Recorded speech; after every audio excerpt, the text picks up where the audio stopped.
Hi everyone, this is Monty and today we'll be showing you how to teach your dog a middle position. So a middle position is when your dog comes between your legs in forward facing in either a sit or a standing position. So obviously this can be a really cute party trick, but there are also many practical reasons why we might teach this behaviour. So one of them is just giving your dog a safe space to be. If they're frightened by a new environment, by perhaps a strange dog or a strange person, it gives them somewhere close and safe for them to be that might make them feel a little bit better.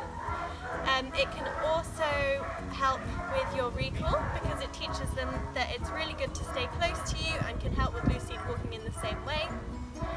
Another reason why we might teach this is because it helps to manoeuvre your dog, say if you're in a crowd or in an alleyway when you just need them to be tucked out and out of the way.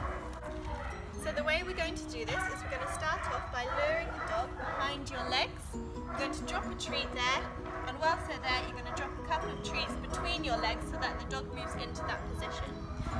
The reason that we're going to drop a couple of treats whilst they're there is so we can build up a little bit of duration and show them that that's where we want them to be. So we're just going to repeat this a couple of times until they're starting to get the hang of it. What you want to be doing is keep doing this until they're able to do it 9 out of 10 times. Once they're able to do this, we're going to gradually fade out our lure. So we might not use food in our hand, we'll just guide with our hand and then drop the treats between the legs. As your dog progresses, you'll be able to fade out your physical cue and introduce your verbal cue. So this can either be middle or some people also use Peekaboo. Thanks for watching.